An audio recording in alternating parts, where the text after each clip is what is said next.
With over a week since President Cyril Ramaphosa was inaugurated for his second term, South Africans still await the announcement of the cabinet. The negotiations on who will make the cut in the government of national unity have hit a snag, this following an impasse on cabinet positions. In the past few days, leaked letters from the DA and the ANC have detailed the tensions between the two major GNU members. I'm now joined by Dr. Sam Koma, a governance expert, for a discussion on whether citizens should be worried about how effective the GNU will be, given that parties are already butting heads. Dr. Koma, very good afternoon to you, and thank you very much for your time. Well, it's been lots of work for us journalists trying to understand what exactly is going on behind closed doors, with very little being said, formally at least, by all parties, except, of course, the Democratic Alliance, whose letters have been leaked, which, of course, got conversations going within and between political parties, but also giving the public at large a sense of what may be going on. The latest, of course, being the letter that from the ANC president this time around, responding, of course, to a previous letter by the Democratic Alliance's leader, John Steenhuisen. Now, in that letter, as many people would know by now, the president of the ANC laments the fact that the ANC has been, the DA rather, has been conducting these negotiations in public. Does he have a case? Yes, he does. Thanks, Vuyo, for the opportunity. So the manner in which these GNU negotiations have been handled so far, of course, by all the parties involved in the GNU cooperation agreement, in the main, the ANC and also the DA, have revealed a glaring element of maturity deficit on the part of the negotiation teams, and it is clear that they seem to lack the necessary experience in facilitating and negotiating a political deal. And we have pointed to some of the examples. One, the leaking of the contents of the demands made by the DA through the media is one example, and also the use of the email correspondence in outlining the party demands is also another example. And this tweeting about the progress made in the negotiation and also the outcomes of these negotiations is also another example that points to this point I'm making, that these parties appear to lack this element of experience that is required in facilitating and also negotiating a political deal that is mutually acceptable by all the parties involved. So the president of the ANC, of course, by extension, the president of the country, is quite correct to say, Mr. John Steenhuisen, go back to the negotiation table to articulate these demands that your party is making, and allow the party, which is also the ANC and the other parties that may be involved in the negotiation process, to find one another with a view, of course, to arrive at a deal that is secured in writing and also signed off by all the parties that are involved. And history has shown to us, Vuyo, that the negotiation of the formation of a government of national unity does require a high level of skill and confidentiality on the part of the parties that are involved in the negotiation process. We can give example of CODESA. Till this day, you remember the minutes of CODESA have not been made public. And also we can give example of how Thabo Mbeki mediated the formation of a government of national unity in Zimbabwe in 2008. We also have the example of the Lesotho government of national unity, which was negotiated, mediated by President Ramaphosa in 2014. So these are classic examples that does indicate that this particular process of negotiating the formation of a coalition government or a government of national unity require a high level of maturity, experience on the part of the negotiating parties. So in this instance, it appears that this could be an option that both parties will have to consider, bringing an independent, experienced mediator. I want to pick up on a few issues before we get to the actual offerings and what those could mean, if you will. But I want to pick up on a couple of things you said, Dr. Koma. And one is that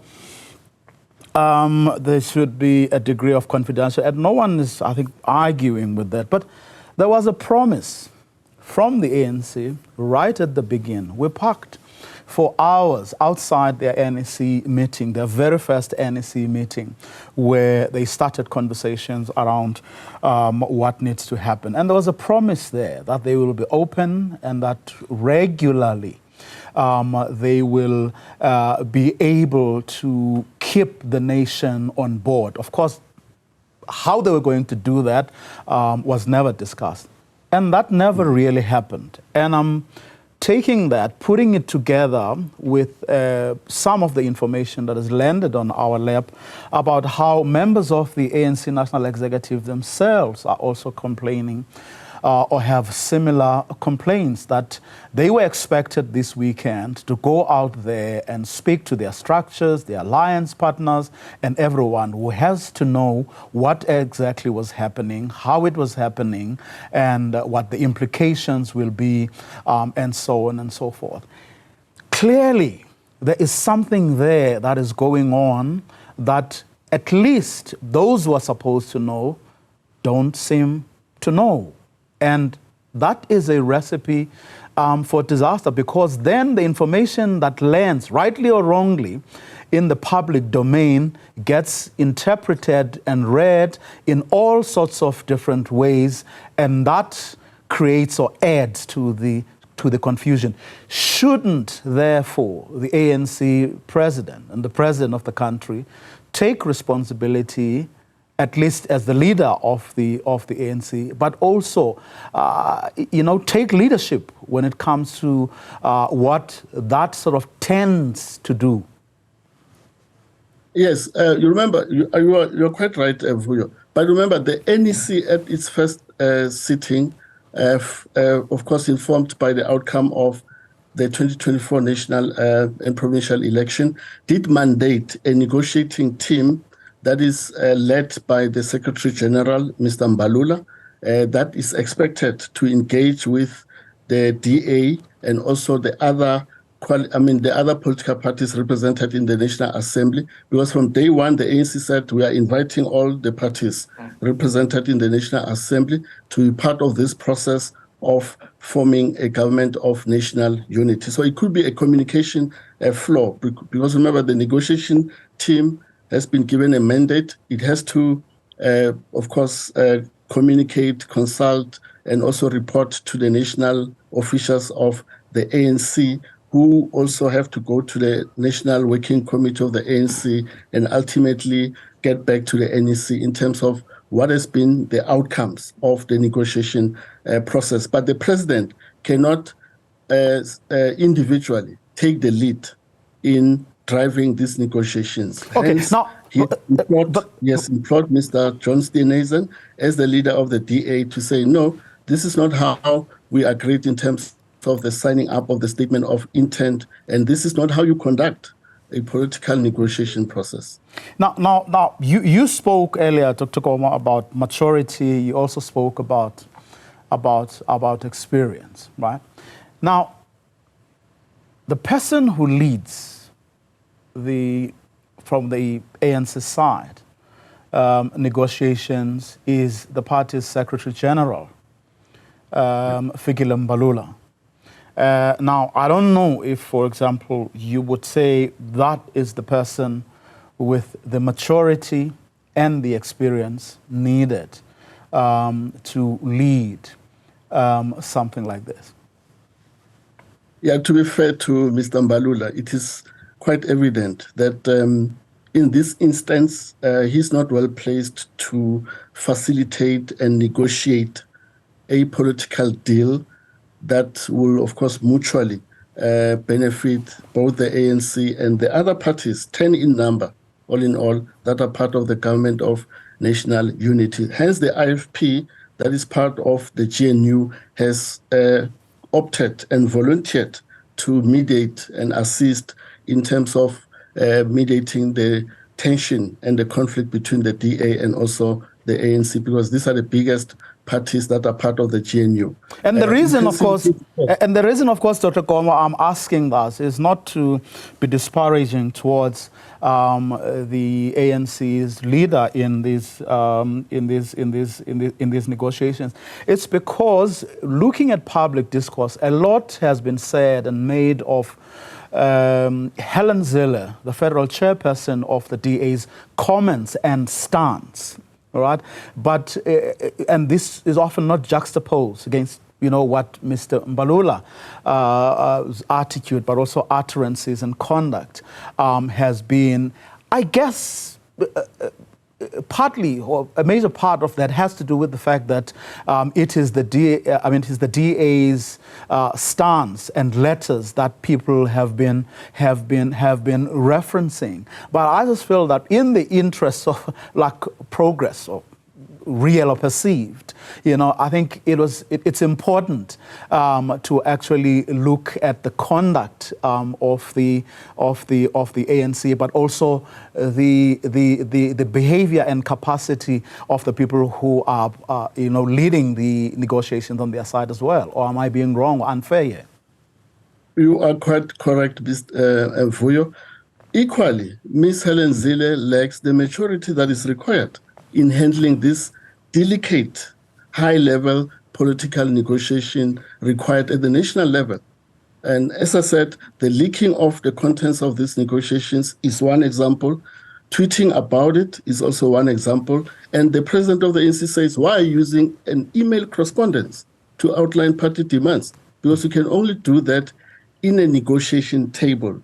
Getting into a negotiation table involving all the parties that are part of the GNU, by the way, they've signed up to the statement of intent to form a government of national unity, which is a coalition government informed by the outcome of the 2024 national elections. So the maturity deficit cuts across the political divide, both the DA and also the ANC.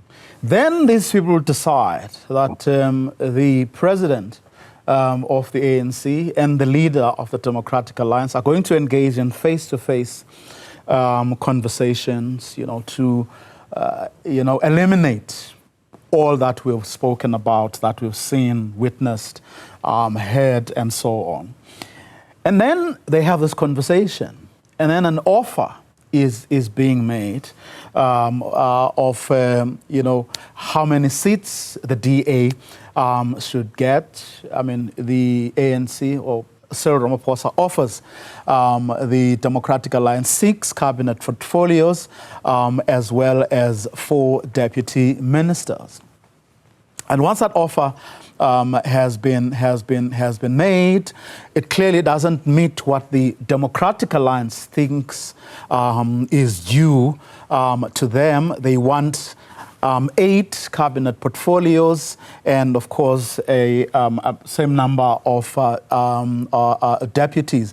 And those portfolios that they get offered is Home Affairs, Basic Education, Trade and Industry, Public Works and Infrastructure, Communications and Digital Technologies, Forestry, Fisheries, and Environment.